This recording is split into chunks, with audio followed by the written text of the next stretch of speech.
Hello, everybody, and welcome back to the Law Firm Growth Podcast. I'm your host, as always, Jan Roos. And based on the pre-chat, I'm super stoked about today's guest. We have Jordan Whelan, who's founder and president of Gray Smoke Media. Very, very interesting position. The only full-service legal marketing agency. And I was a little skeptical when I heard the pitch, but after talking to him, I understand where he's coming from, and it's not the way that you think. And I also wanted to just say this before we get started. So I've got a lot of friends from Canada, and every single time they find out, like my friends from college find out I got into legal marketing, they would always ask, what, like you do stuff like Diamond and Diamond. And for you guys who aren't in the know, like Diamond and Diamond's the largest Canadian native personal injury firm. And I'm really happy for another reason, because Jordan actually was one of the guys who did this stuff for Diamond and Diamond. So I'm the guy, Jan. That's basically, I'm saying your name right, yeah? Yes. Okay. Yeah, no, I am just kidding. I'm not the guy. There's a few of us, but yeah, I've been with them for 11 years. So, yeah. Right from the beginning. Yeah. Well, let's get right into it though, man. I mean, normally one of the first questions I ask anyways is how'd you get into this crazy world? But let's start at Diamond and Diamond. So the way I got into this crazy world is extremely circuitous. I used to work at News Talk 1010, which is Canada's largest talk station. I was the morning show producer for a guy named Mike Bullard, who used to be the big Canadian. He used to host a talk show in Canada, blah, blah, blah. I'm dating myself. And I worked in radio and a little bit in television production. And I started to realize how you could leverage those things for your clients. They call PR free advertising. And I left that and I went to work for a PR firm, and there was a bunch of rosters of clients, and I was getting really good at getting my clients on like the 6 o'clock news, and there'd be, 1 million people watching. And when you get your clients in the media, you can get them in broadcast media, and that's great, and you get eyeballs, but a lot of people are distracted. They're cooking dinner with their kids and they're just kind of busy. But in the digital space, you can leverage it for a lot of ways, right? So if you get your client a hit on a media outlet, you can then get the backlink, which you could leverage for SEO. And then you can get them to also show up in what we call SERPs, so Google results. Mm-hmm. So it was sort of like three-pronged, where it was like, wow, this creative way that I could get my client in X would also lead to these things, and they were really valuable. And from that, I left the PR firm and started my own company, which is Gray Smoke Media. And I was kind of merging digital tactics with PR, with media buying, which kind of tied in with reputation management. And I was kind of realizing how it all worked together. And so my first client was Diamond and Diamond. There were 25 people, I think, working there. It was right when PI advertising was emerging in Canada. They're now about 650, 20 offices across Canada, just absolutely exploded. And I was doing their PR. And then as I was doing a good job of that, they just said like, hey, could you do our media buying? And I was sort of like, what's that? But sure, because I think you can teach yourself anything in 6 months. That's kind of my way of thinking. And so I took that on with them, and then I took on their SEO, and I just started taking on different facets of their marketing. And they obviously became my biggest client. And then my second client was the former mayor of Toronto, John Tory. Started working on his mayoral campaign. And as I started working for these two big names, bigger clients would just come to me naturally and say, hey, can you get us in the news? And I would sort of say, yeah, we can get you in the news, but like, why wouldn't you leverage it for all these other purposes, which I just mentioned? And it sort of created this multi-pronged agency where we could sort of do everything for different kinds of people. Everything from, I work with CoinSquare, Brookfield Asset Management. I work with a couple publicly traded pharmaceutical companies. Just people would come to me with just, needed a creative idea. And that's what I've been up to for about the past decade. Gotcha. So if I'm doing the timeline on this right, we're in 2025 when we're recording this. So we're talking about back in 2015, I think you said 11 years with Diamond and Diamond. So it's probably 2013, 2014, right? Yep. Yeah. Sure. Which is interesting because, again, I'm not an SEO guy, but I remember selling pay-per-click against SEO back when I started in around the same time, 2015, 2014. But it was really funny because what you're talking about as far as like the kind of PR earned approach to SEO, like you guys were probably 5 years ahead of the curve, because it was all about PBNs and backlinks back when we got started. Oh, I remember those days. You could just, I wouldn't even say with Diamond. Diamond was kind of on the cusp of that ending, but there was a period with SEO about maybe 13 years ago where you could really just spend $100 and buy a bunch of garbage links. I remember my business partner and I, we had 20, 30 of these PBM sites. And it was working for a really long time. You could just take people's money and get them ranked. And then it got really hard. And now it's extremely difficult to rank, not just for the fact that like a lot of people are just leaving the AI SEO completely on the table. I was talking to a friend of mine. I was like, why am I not reaching out to all these law firms who are not doing AI SEO right now? Because they're not optimizing for Claude or ChatGPT. They're just still relying on Google. But yeah, it was a completely different time, man. And it was also a different time of when I started doing PR and getting my clients in the media itself was still massive, right? Traditional media. So to get a client on CTV News was like, wow, 800,000 people are going to be watching. And now it's like, I don't even know the numbers, but I imagine it's got to be like a fifth of that. So the whole landscape has shifted as I've worked with Diamond and other clients. And you got to stay nimble, obviously, and keep up. But I think it's super exciting. And what I love personally, because I'm kind of a right, left brain kind of guy, I just love coming up with like creative ways to get people traffic that no one else has thought of. Like I'm a musician on the side under Jordan Power on Spotify. And right now I'm driving 25,000 hits a month to my Spotify from a traffic source that I will not reveal, but like no one thinks of. Yeah. And that's fun for me. I don't love just like, hey, go buy me radio ads. I love like the fun parts, the intricate parts of it. Yeah. Well, it's kind of funny because I see this approach that's I've not seen before. And I kind of almost see like the two different sides of what it is that you offer that I typically see in different skulls. It's like you usually have to be like my traditional PR person is usually like a very creative, chatty, social, you got to book a contacts kind of stuff. And it's so different than your classic like media buyer, numbers SEO type person, and you've kind of married these two fields, which is really, really interesting. And that's what I think is super individual about your approach. And we were talking a little bit about the pre-chat on just being an autodidact and that kind of stuff. So can you talk to me about like your philosophy of how you've developed your offering over the years? I just don't really see myself as competing with people. And I don't mean that in an arrogant way. I'm kind of an out of the box weirdo. I mean, I do Kundalini awakenings. I float in a float tank. I do heavy amounts of psychedelics. I'm just kind of an out there kind of guy. And so when someone comes to me, I guess the selling point is offering a solution that no one else will. I mean, when we had this pharmaceutical company come to us in the middle of COVID, ironically, they had gone through 4 or 5 agencies who were just mimicking the same strategies over and over. It was like, hey, we got to fix this problem. Let me just do what everyone else is doing. And I like sitting down and coming up with really creative ways. Like, I'll give you an example of something I did for a client, which was really fun, is their competitor had a lot more spend than them. And this is something that a lot of people run into, they're going to spend 500,000 on a media buy and their competitor's spending 1.2. And they're like, okay, how do I get a similar amount of leads? And you honestly can do it. It just comes down to creativity. So what we did is their competitor was running a massive, probably 7-figure campaign around certain keywords and phrases that were not trademarked. And so I came up with the idea with the client is like, why don't we rank them on Google? Why don't we rank you on Google for these 3 words that are really popular that they're running their whole ad campaign around? And when people say, hey, what's that company that always says this? And they Google those 3 words, you'll just get all the traffic. So we found that those 3 words were getting a lot of Google searches because people, you're busy. You don't really remember like, what is that tagline, whatever. And it wasn't trademarked. And so we effectively could neutralize their campaign because people were like, hey, what's that company? And then my client would come up number 1 and they were getting all the traffic. This is the kind of stuff I love doing because it's fun to me. It's fun to just come up with cool solutions and see them executed. So harkening back to your question is what I do for people is I get creative and I have fun with marketing in a way that no one else does. And I spend a lot of time, whether it's a month or 6 months, coming up with something that can't be mimicked by someone else.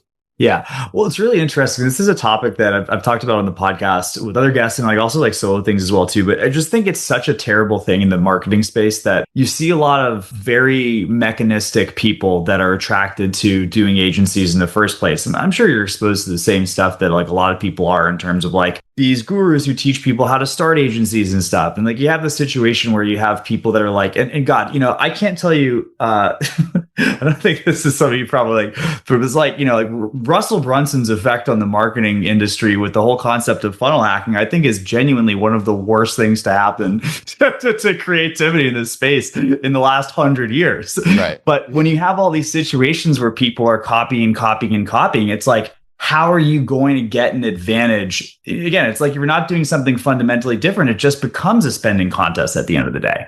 Yeah, I'll give you, this is actually a perfect example of that.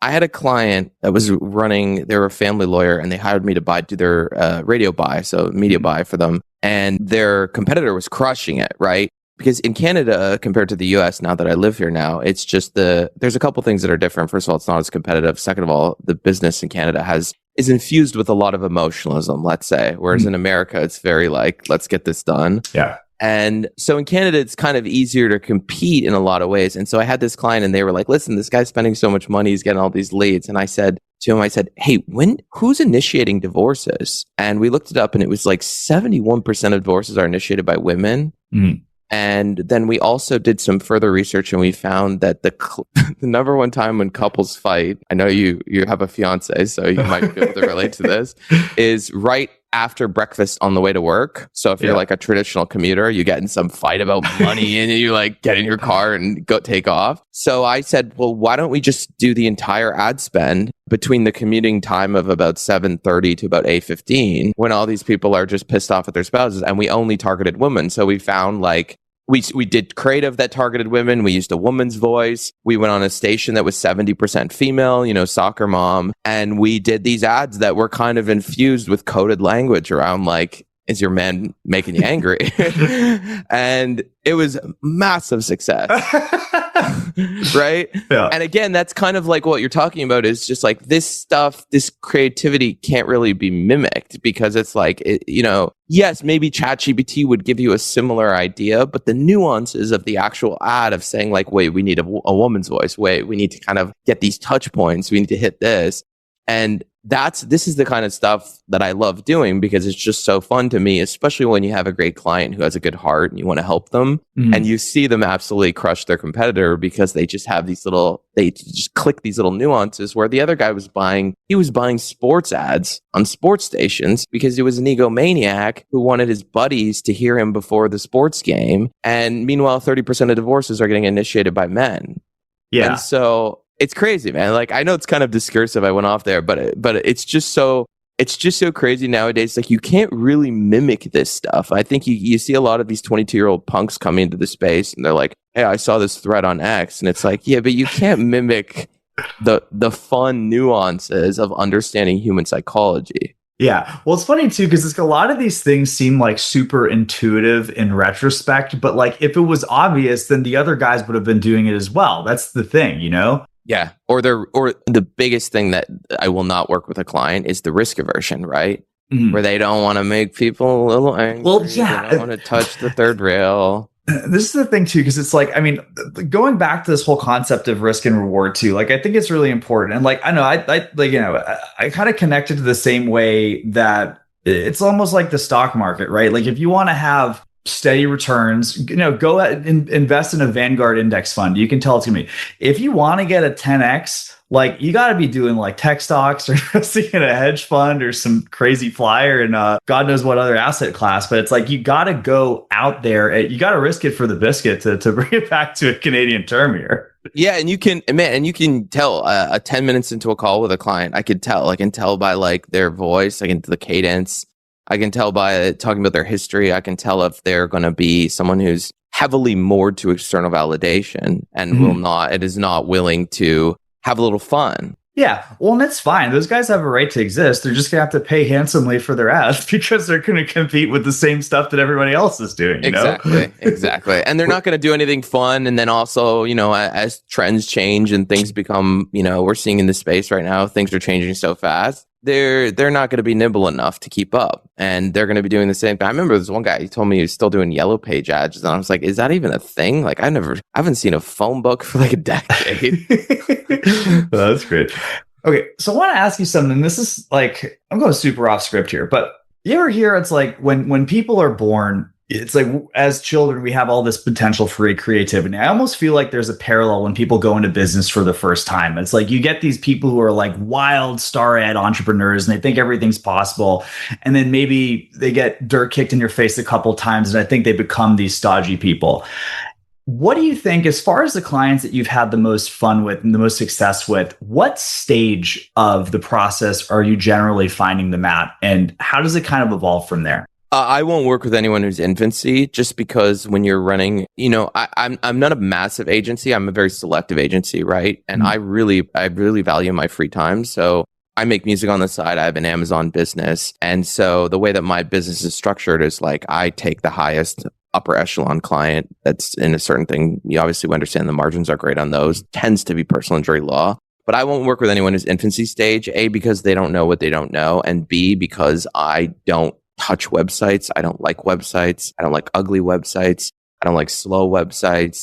I don't want to work on your branding. I do not want to come in and have what we call scope creep, right? Where you hired me for XYZ and suddenly I'm your person who's giving you advice on your branding and how you should change the colors, and oops, your website sucks. So I sort of work with, at this point in my career, I sort of work with someone who's probably doing well in their city, might be number 2, wants to get to number 1, or wants to get number 1 in their state, or on a national level. That's where I'm at with particularly lawyers. And then sometimes I work with other clients where, either consulting or stuff like that, where it's just something I think is fun. But I just look for a certain type of grit and sense of urgency in a person and alacrity, and I can pick up on it pretty quickly. I had this great client. He was a defense lawyer in Florida and he was paying a substantial amount of money, but it was like in line with the market price. And he was the like weirdest dude, but like just also great. And he would call me for 3 minutes a month.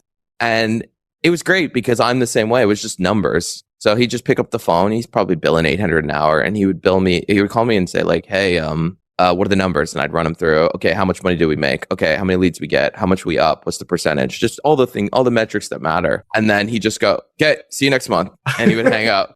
And like, for me, that's the dream, because it forces me to just be accountable for what matters, which is just, hey, am I getting an ROI on my spend? I don't love, let's do a Zoom call for an hour and a half and let me offload my insecurities and projections onto you. I just, at this point in my life, man, I'm just a little spent with that. So I like I just like the people where I can see something in them that's they can get there to that final echelon. And also, on a spiritual, personal level, just what I've gone through the past year, I don't want to help anyone anymore who's a bad person. Right. There's plenty of psychopaths.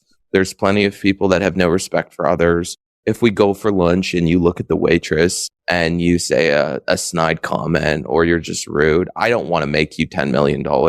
Yeah.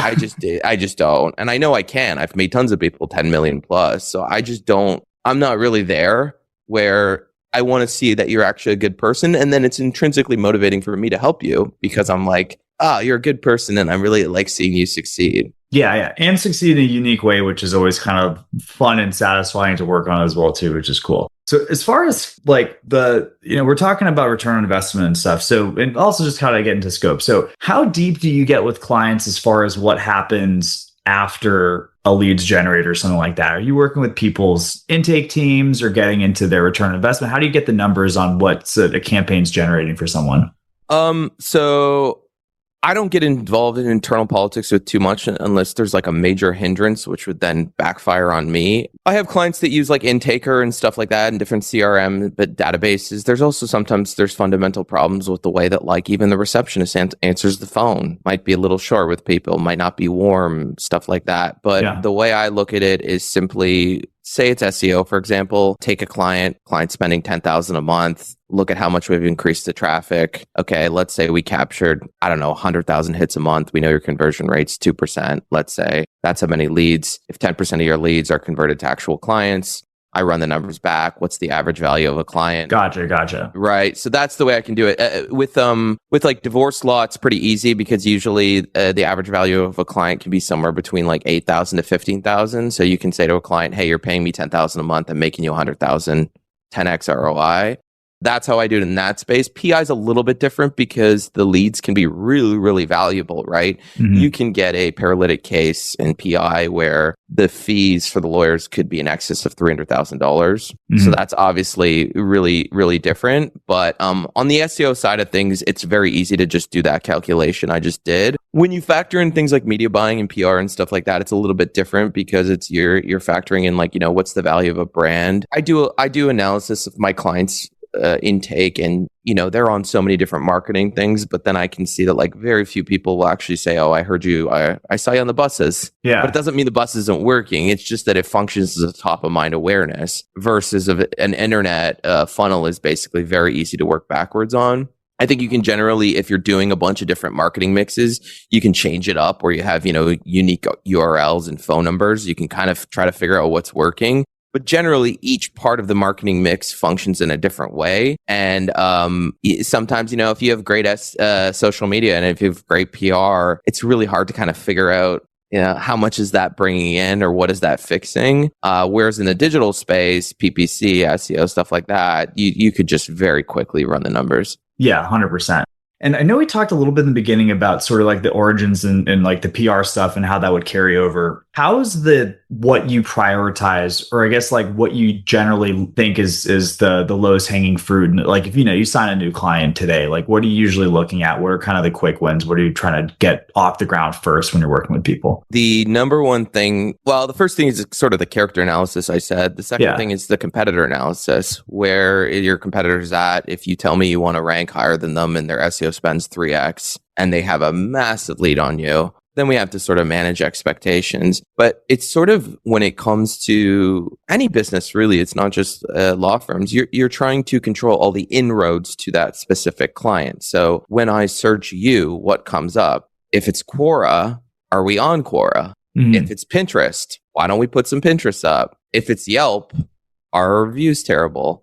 Are we optimizing for longer form keywords now with AI? Is our website changing where we're sort of humanizing questions and responding to that? Then we can rank for traditional keywords, right? We can rank for your personal injury lawyer in Miami, all the derivatives of that. It's really controlling the various inroads in your space, which would include social media, which would include YouTube, which would include podcasts. Do you have a podcast? Are you on other podcasts? Could we take the transcript of that podcast and put it on our blog and try and get AI to pull those answers so that when someone actually asks a question to AI, do you come up? And there's so many different elements to it where you can see why the problem is when you hire 4 agencies and you ask them, a bunch of 23-year-olds, to talk to each other, how you don't really get, no offense guys, but I was that too once. You don't really get the symbiosis necessary versus if, particularly with Diamond and Diamond, there's about 3 of us working on that massive account. And we have a personal relationship that extends a decade where you quickly get that synergy and it's just, you're flying. But it's also, it's kind of like just you're looking at the space and you're saying, okay, there's 150,000 searches in the space. How many of those can we get? And how many of those are on all these other sites? How many can we get on those sites? And how much can we grow that? And then can we branch out into other areas like the bus shelters outside the hospital or, the cabs or the radio and stuff like that. And you're building it out. And then realistically, whatever the client's budget is, you can kind of move around that. I think if you have a minimum budget, you start with AdWords and SEO, wait for the cash to come in, and then move outward. Interesting. So what I'm hearing is it's going to depend completely on what the existing landscape is. It's like it would be a different playbook if you guys are seeing somebody who's got a badass SEO play versus somebody who's got a killer, radio traditional play. It's you're kind of just trying to go where the competition isn't, more or less. Yeah, exactly. And you're also trying to do it better with creative. It doesn't matter if you're both spending the same amount of money. If their bus ads are horrific and terrible fonts and they're too small and you can't read them and they don't have a great phone number. Personal injury space is notorious for 2 things: ridiculous slogans that work. Heard in a car, call William Matar. There's one here, something wrong, call Ann Fong. These people are gazillionaires. Yeah. And the other thing about Diamond is when I initially started working with them, they were really dead set on, we got to have a jingle. Ours is like Diamond and Diamond. And, I was like cringing because I was like 25 and I was like, we're going to have a jingle? Like, this is embarrassing. You would not believe how well jingles work because anytime someone says you work for Diamond and Diamond, they always sing the jingle to me. Yeah, that's super funny. Hey, did you have any did you do any production on that, Jordan? No, I'm not involved in any of that stuff. You keep that one for the personal life, yeah? Yeah, I'm not involved. I love the creative aspect and stuff like that, but Diamond does a great job of that. They just keep it simple. That's the thing. You know, if I'm driving by your billboard, maybe I see your name, slogan, maybe a phone number. That's it. But sometimes I'll drive by a billboard here and there's like so many elements going on that I'm like, yeah, people don't have time to read all this. Yeah, well, it's like reading a PowerPoint. There's this great quote that I love. I think it was Mark Twain said like, "I'm so sorry I wrote you such a long letter. If I had more time, I would have written you a shorter one." And it's like the difficulty with writing like a one-line ad is sometimes so much harder than writing a 20-page sales letter, Dan Kennedy style. You know? Yeah, exactly. And also the amount of people that call me and do not understand their unique value proposition is absolutely hilarious. It's like, you've been running a business for 12 years in any industry, not just law. Yeah. It's like, what makes you unique? And it's like, and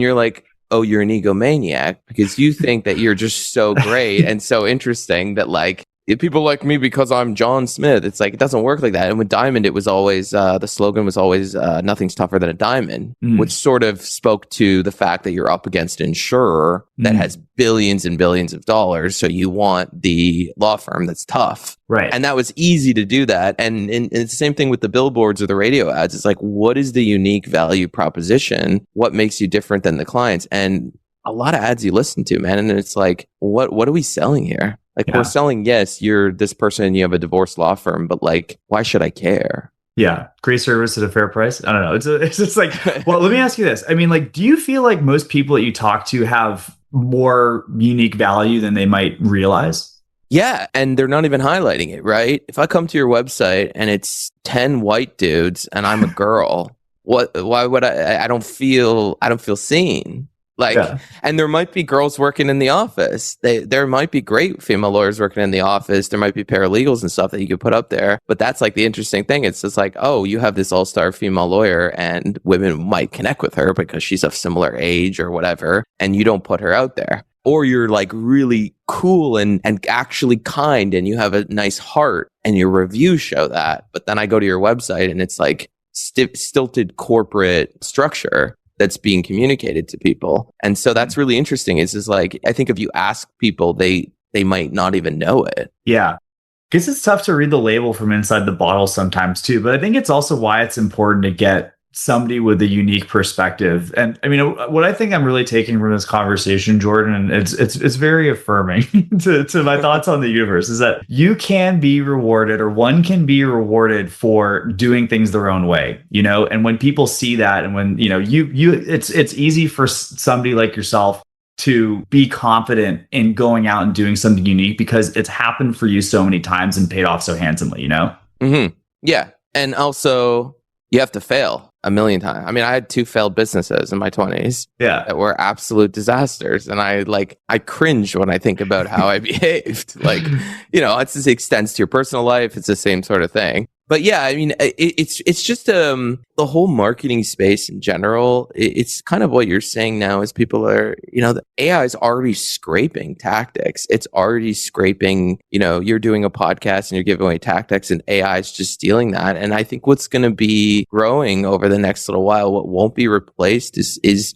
what's going to counter AI is what makes you human. And whether that's in the form of a marketing firm like us that you hire, or it's in the way that you communicate with people. And do you write blogs on your website that can't be scraped, that can't be spun by AI? Are there beautiful, heartfelt stories about your clients or how you built your business or how you gave back to your community? That's something that AI is not going to be able to emulate. And I want people to kind of, like I've been telling a lot of clients, just like lean into that's your humanness. Is what's going to make you stand out. Yeah. I mean, like, and for today as a matter of differentiation and maybe as a matter of survival as time goes on too. Like, that's the thing. You know, it's funny because it's like, you know, all this stuff about AI, it's a lot of entry level stuff. I feel like you can get it to write like reasonably decent like ads with prompts and stuff too, but it's like you can't really, and it's funny, I don't know why my mind's going to Mad Men right now. It's like AI can't sit on a couch and take a nap and drink a whiskey like Don Draper and then just roll out with an absolute banger of a creative angle, you know? For now, exactly. Let's just talk about now.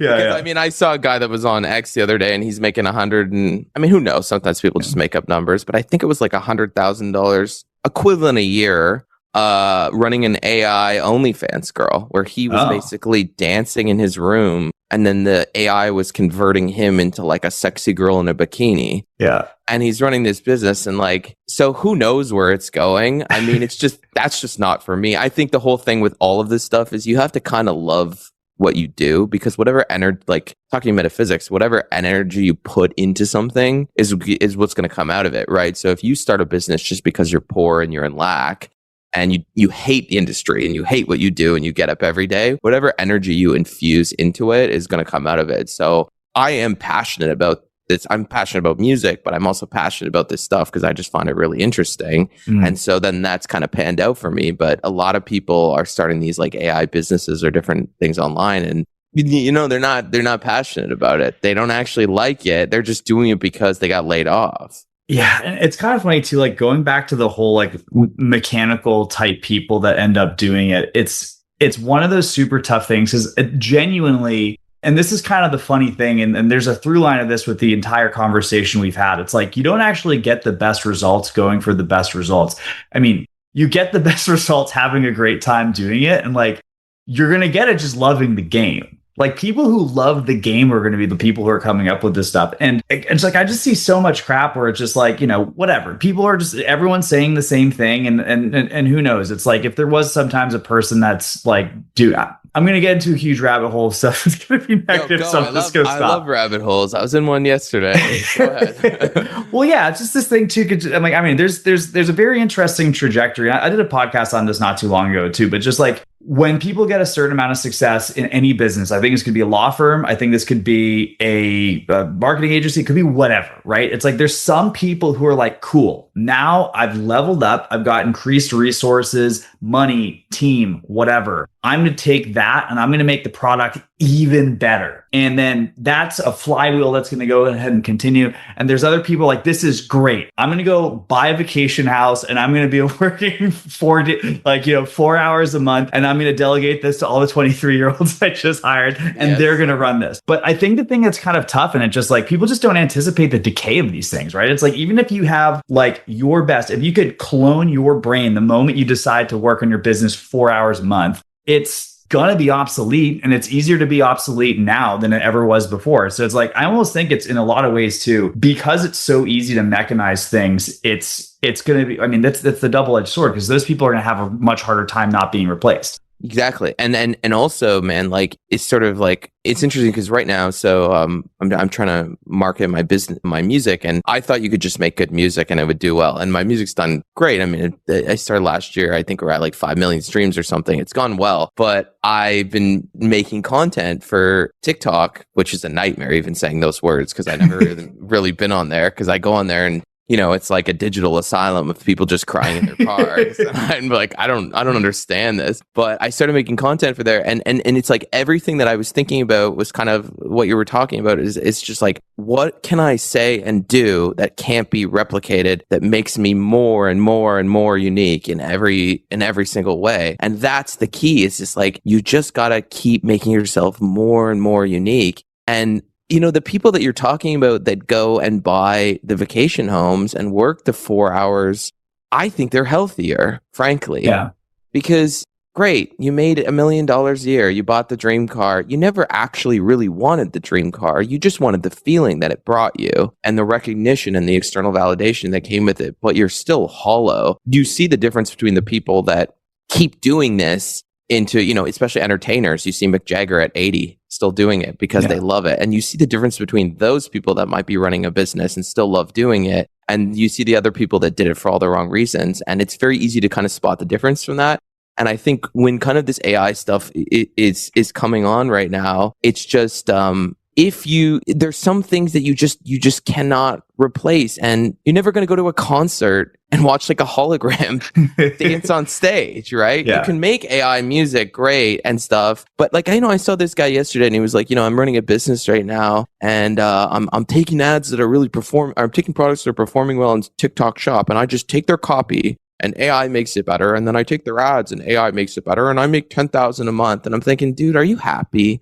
Like, was this your dream? Are you fulfilled by this? Like, are you just doing this so you can make some money to go stay at the Four Seasons? Or like, is this going to fulfill you? You've basically ripped off other people's creativity, and you're just, and where does this lead? Where this person scrapes this person's content, this person scrapes this person's content, this person takes this person's beautiful music and uses AI to make it better. Like, what kind of a decayed society is that going to lead to? And I don't know, but I'm a little freaked out by it. And in my heart, I don't feel good about it. Yeah. Well, I don't know. I think to me, the way I feel about this is, I think whenever you have stuff that becomes massively easier to do, it makes the things that are truly bespoke and handmade like more valuable. So if you have the situation, and I haven't talked about this on the podcast in forever, I went on this crazy tangent with like woodworking a long time, a couple of years ago, because I was just kind of fed up with all the crappy particle board or IKEA furniture I was getting, and I kind of found out this this whole thing where people used to make their own furniture. And if you look at you go to any of these like historical places, it's just like the stuff that lasts for hundreds of years is like a milk stool that some guy who was a farmer just built to keep his butt off the ground, But like if you look at people who are doing like handmade furniture, custom suits, commissioned artwork, that kind of stuff, there's always going to be value for society. And as a matter of fact, there's going to be more value as the IKEA furniture ends up coming into the world. So I think there's always going to be a place for creatives, and potentially even like a more impactful place for creatives. And again, we're talking about this in kind of an abstract sense, but I think this is true of any profession, including lawyers. But do you think when you were doing the woodworking, like there was just something in your heart that also just felt fulfilled and glowing, like in a way? And not to get too, oh, my light just went out. Not to get too woo-woo, but like, there's something, and you can speak to this, is there something just so beautiful of being immersed in something that you just is a hobby, and it's fun and it's cool, and it just gets you up in the morning and you talk to people about it. Like, is there something kind of beautiful about that? Because I think that's kind of what I'm getting at. It's just like everything else just feels so artificial compared to that. Well, I'll say this too, and this is I can tell we're similar kinds of guys, Jordan. So it's like, I don't know if you've ever taken the wealth dynamics test. No, I haven't. Super interesting, despite the name sounds a little cheesy, but basically it talks about just like different ways that people operate. And I'm fundamentally a creator. I would be shocked if you weren't. But to me, it's like creating things is intrinsically like that's what drives me. Like if I wasn't working on this business, if I got bought out with a non-comp, I'd be doing some other stuff just to create. Like I literally can't be satisfied. I start getting like I start going crazy in like day 10 of vacation if I'm just having drinks or whatever, or a lack of pleasure in the mundane, right? Yeah. I don't watch TV really, I totally get what you're saying. It's so fun to create something from scratch. Yeah. But it's also, you feel your heart glow. Like probably when you were doing the woodworking, you're just like, man, this is a new project. I'm getting better at it. I'm teaching myself things. It's so fulfilling. Yeah. And I think that's really where the joy is for like a lot of this. Like, I mean, I don't know, the people that I've seen doing the best in marketing or legal or whatever, it's like the people who enjoy like getting to a certain level and watching their skills make an impact in whatever it is. It could be woodworking, it could be cooking, it could be trial work, it could be CTRs in your ad campaign, it could be return on investment, it could be whatever. But it's like developing that capability and then using it in the universe is like not only what I think does the best, but is like also the most fulfilling. Mm-hmm. Yeah, and you see it. It's completely transparent. You can see the people that just they're not built for it. They don't love it. They're doing it because their parents told them to become a doctor. They're miserable. Yeah. You see those people. And, I was like trying to figure out my way for a really long time until I found music last year. As much as I love marketing, until I found music last year, I was just kind of like, wow, I've never loved something so much that I could do it all day long, every day, nothing else matters kind of thing. And it took me a really long time to find that. And I had to go through this journey. And I think in people, there is that childlike wonder to have to find that thing. But life gets busy, you have 2 kids, you have a mortgage, and suddenly those things, those hobbies that you liked or potentially that dream career, you've abandoned it. And I don't judge people for that because it's like the times that we're living in are a little rough. But I feel fortunate, and I'm exactly like you. I go on vacation, I get the itch at day 7. I want to just make things and businesses and have fun because, that's why we're here, in this, not to get too deep, but, holographic simulation that we're in right now. It's pretty obvious to me going on a spiritual journey and then also kind of like looking at metaphysics and Nobel Prize in 2022 and the work of Tom Campbell. Great interview on Joe Rogan if people listen to that. It's pretty obvious to me that this is a consciousness simulator. And it's pretty obvious to me that we have lived multiple lives and we can access multiple lives and that time isn't linear. And what I've been trying to do the past little while with music and even just my life is just try to find a way to have fun again. Try to not take any of this that seriously and understand that people are a reflection of you and that this is an internal game. And that's what I've been trying to do is just have fun, go and do this thing that you're super insecure about and put yourself out there and push yourself through. And I'm so happy that I had a spiritual awakening last year, not just for the music, man, but it's sort of just like this weight has just been lifted off my shoulders. It's just, you get on like Zoom calls with people and you crack a joke and they're just super stiff. And I'm just like, hey guys, we're just here for a limited amount of time. Like just have some fun. And I'm trying to pass that energy to people now, especially in these like tumultuous times we're going through. So I'm just trying to get people to have a bit of fun. Yeah. Well, every little bit counts too. It's just one of those things. It's like, maybe to connect it back to something, it's like, if there's always a choice that people have, and if you want to work on yourself and doing these things, it does make a difference when even people listen to this podcast. Maybe take a little bit of this energy into your day to day and just see what happens. Yeah, and understand that, like, and again, these are my own kind of views, but a lot of people you're going to get the version of people that you expect over and over until you change your internal narrative about who they are, and then you'll start to see people a different way. And Wayne Dyer has that great quote. It's like, I might butcher it, but it's something about when you like change the way you look at people, they change or things change. I butchered it, but it's really whatever you start to expect from people and the way that they will treat you, whether it's romantically or anything in life, you will start to see that reflected back metaphysically. And lately, I've been kind of trying to look at the people in my life that I do business with or that I interact with and try to see the best version of them. And it's amazing how you start to see a shift, a reality shift of what's reflected back to you. And I'm a huge meditation guy, and I'm huge into like the internal game of even wealth and business. That's the other thing. You see clients that you get on the call with them and you're like, even if you got more money, your wealth container is not there. You would not be able to expand to this new level because you're living in some sort of childhood trauma, scarcity, lack mentality around money and expansion. That's not going to allow you to go make $5 million.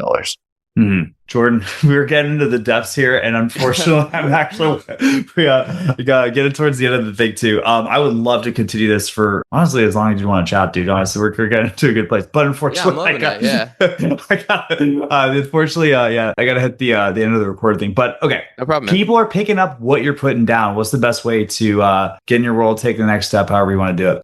So greysmokemedia.com, GREY smokemedia.com if you want to book a 30-minute consultation, prepaid. And then if you want to also just book an introductory meeting, just see if we're aligned, see if there's something there. I do work with a particular type of client, like I mentioned, sort of like upper echelon, trying to get to that last level. And then if you want to check out my music just on the side, it's Jordan Power on all music platforms. All right. We'll get that and Spotify link in the show notes there. Please do. All right. I love that. Jordan, wide-ranging conversation. I love how we got to talk about some of the thing. And one last thing for the listeners, I talk about this a lot on the podcast too, but there's a U-shaped curve of the level of success and the amount of thought that people go into mindset. I think there's a lot of people who focus on it before getting other stuff in place, but at the high level, it's really hard to find people that are doing big things that don't think about this stuff. And I think this was a very interesting conversation from that. So Jordan, thanks again. And for everybody else, I'll see you guys next Tuesday at 8 a.m. Eastern on the Law Firm Growth Podcast.